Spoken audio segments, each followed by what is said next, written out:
the 3 points, big step towards survival as well on Tuesday night. What did you make of the performance? I think if I describe the performance as maybe a step better than the Oldham game, because at the end of the day, you know, we had 4 straight wins on the bounce when we first came in. Everyone was talking about new manager bounce, and it's a modern day phenomenon that I've tried to understand. I've tried to measure, try to work it out. Why does it last so long? Why does it last so short? Why does it even happen? You know. And then when we drew against Dorking and then got beat against Gateshead, that was 1 point from the 2 games, 2 home games as well, and it was really difficult to accept to a certain extent, having gone 12 points from 4 games. So then I addressed my own situation. Did it need that new manager bounce feeling again? So for the first time in a long time, well, certainly the first time since I've came here, we did a video analysis after the second game, and then we decided to readdress 1 or 2 situations which had happened in the Gateshead game, where uncharacteristically when that first goal went in against Gateshead, we emptied a wee bit. You know, I didn't like the energy of the team. I didn't like what I was seeing. I didn't like players looked a little bit lost. Looked for, whenever a player looks over his shoulder, he's looking for help. Whenever a player looks over his shoulder, looks to the touchline, he's looking for advice. I've never had that in the first 4 games, and all of a sudden I'm getting it in the Gateshead game, and I didn't want it. I wanted them to have the answers out there, because at the end of the day I might have the answers on the touchline, but that's too late, you know. So having the answers on the field of play, and the experienced lads as well, especially, you know, the ones that I can really count on, we all sort of emptied in the same way. I was pointed it out, you know, to them on the Thursday before the Saturday game, but Matty's behind that camera there, and Matty will tell you, you know, I never wanted a Solihull Moors game in the midweek of 2 away games, because I was thinking away, my word, that's going to be a tough week. But then we turn up, and I mean we turn up at Oldham in front of a full house, and I've been to Boundary Park when it's bouncing. I've been to Boundary Park when it's full of energy, and with Joe Royal in charge, and they had a great footballing team, and I know what it's like, and it can be hostile atmosphere. But we silenced the critics, we silenced the noise. We got the Kidderminster Harriers supporters, of which there was many, off their seats because of the way we were playing. And it was a comprehensive victory, because when they equalised, Oldham equalised, it was a real true test of character. And the players responded, not me, not Neil MacDonald, the players responded. And then consequently you think, well, go on, and there's that example of new manager bounce. We're back to that stage of motivation, we're back to that stage of understanding what we want or what's required to win a game of football. And then to a certain extent, I said something after that game, the Oldham game. I said 3 away games on the bounce. If somebody had said we had gone undefeated in them 3 games, would I have took that? I probably would have done at the start of that week, but that might have been 3 points. We then had 3 points in 1 game. I wasn't going to accept the draw in the next game, and I certainly wasn't going to accept the draw in the 3rd game. We've now got 6 from the 2 games. I'm going to be really pushing hard for to get 3 away games on the bounce, and 3 victories would be a fantastic achievement. But again, it's only a stepping stone towards safety. You mentioned the word safety. It's survival. Survival is a great word, isn't it? Survival, what does it mean? And then safety, what does safety mean? Do you want the comfort of your own home? Do you want the benefit of somebody giving you a cuddle? What does safety mean? Safety means being in this division next year, as simple as it gets. And we have a points total, and 3 points on Saturday will go a long way towards achieving that. These 2 wins are on the back burner now. They're a stepping stone and a big stepping stone towards winning the game on Saturday. But the only thing that we've won before Saturday's kick-off is respect of the opposition. At this moment in time, we've got a little bit of respect for what we're doing. Respect goes a long way. It actually affects opposition's managers to change tactics, to change systems, to change the way they're playing.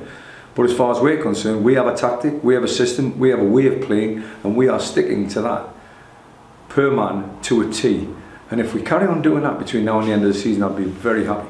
Yeah, and you mentioned, I think, post-match that even though the games and the away distances are long, your numbers are actually getting a lot better. Can you maybe detail a little bit as to what you mean by that? I think the game's all about numbers. The game's all about, say for instance, I'll create a midfield berth, the way we're playing system-wise. one of our midfield players can do 13 kilometres in a game. If he does that on the Saturday and only does 12 and a half on the Tuesday, how am I going to get 13 back on the Saturday? Possibly one way would be resting him, but why? If he's one of your better players, you know.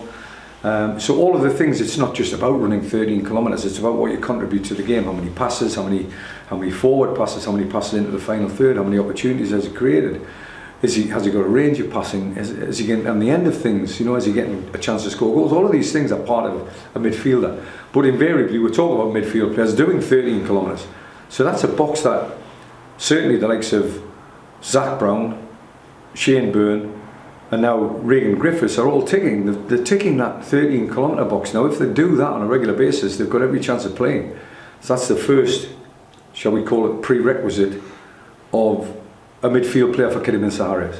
Now that they have ticked that box, I want more, and they want more as well. They're asking me, what about this, what about that, how do I do this, how do I get better? They're asking questions now. When I first arrived, Neil MacDonald can back me up on this, I could walk into a changing room and nobody would ask a question. Everyone's asking questions now, and that means for me they're buying into what we're trying to do, and all we're trying to do is win a game of football.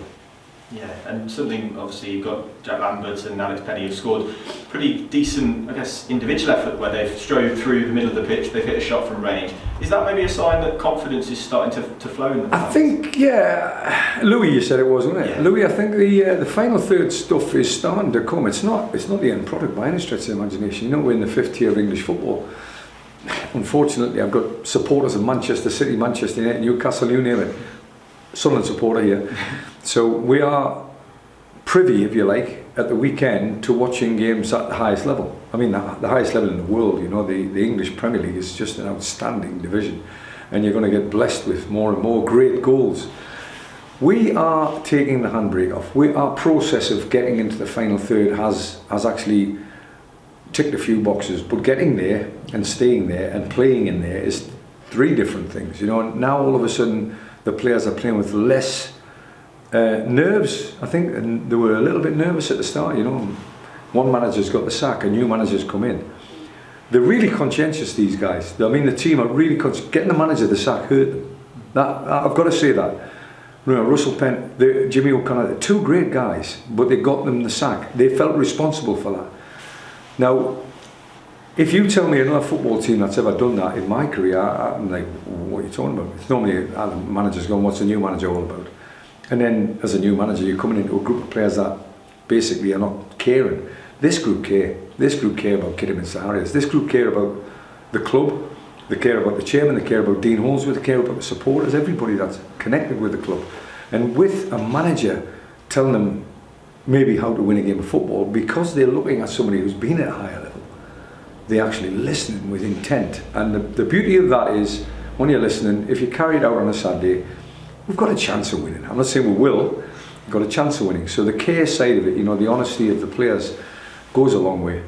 Yeah, you said it would be a real boost for your side to get a third away win in 7 days. Woking got a pretty decent result in midweek again against a very good side in Gateshead. Yeah, well, again, we've sampled that feeling of playing against Gateshead. You know, they can play some good football, and I believe a change of management, a change of system where Woking is concerned has contributed to a good performance. Obviously, they were 2-1 down with about 10-15 minutes to go, and they managed to win the game 3-2. For me, that's a sign that they've got a bit of character as well. So we ain't taking the opposition for granted. We're never going to take the opposition for granted at this football club. What we've got to do is just bring our A game to the table, and then defensively put our hearts, minds, bodies, souls on the line.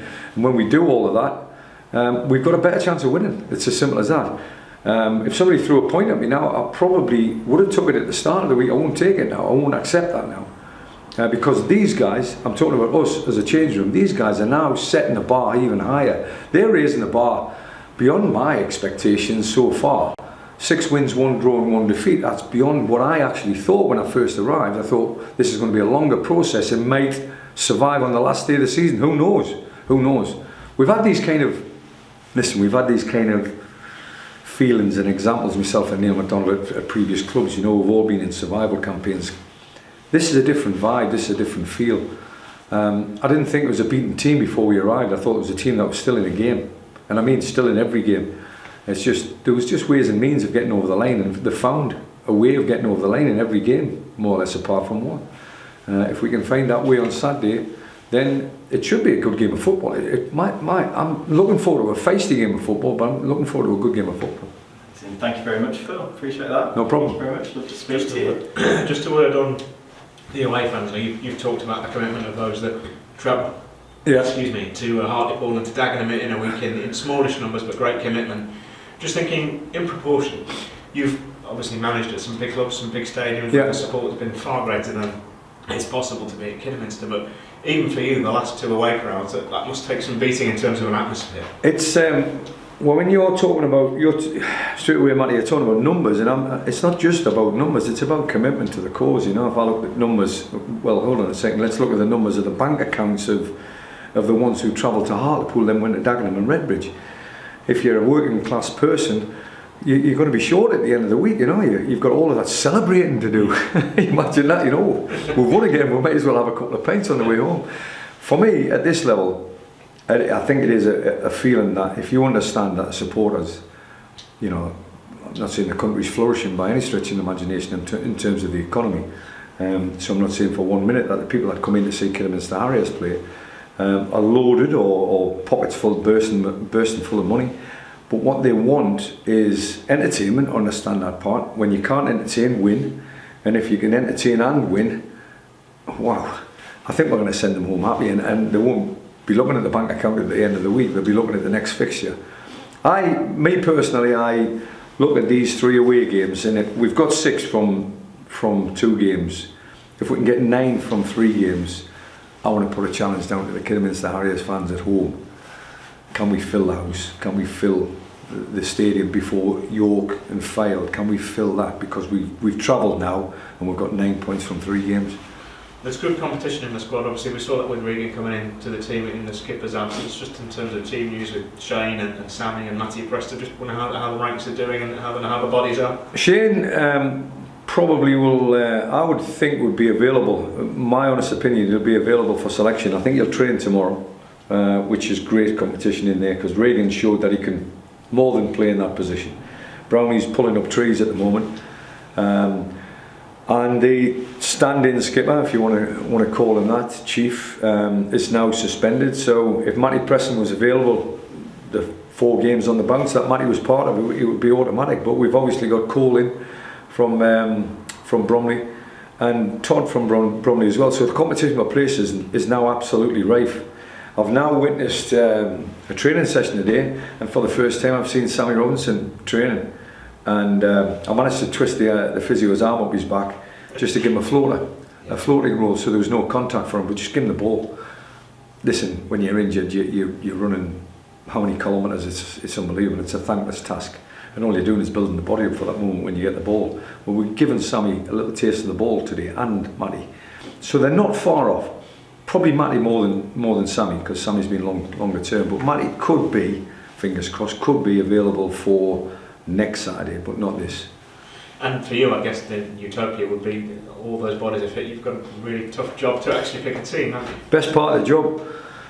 It's the best part of the job, because if you're winning, it picks itself to a certain extent. But when we have been winning, obviously Skipper's now got an injury that he wasn't expecting, I don't think, and nobody was, to be fair. Normally you're getting 12, 13 kilometres out of the Skipper. For him to have a hamstring at half time in the Oldham game was a shock to me. But again, a week later he might be back on the training ground and back in the team. But then suspensions will always play a part, you know. So when we arrived here, there was 5 or 6 in the treatment room. That treatment room's now slowly but surely emptying. Long may that continue. I don't mind choosing 11 from 25, not a problem. You said that to me, Matty, you'd be a great chairman. You give me 25 players and I've got all 25 to choose from. Best part of the job. Worst part of the job, got 11 players and that's it. That's not football to me.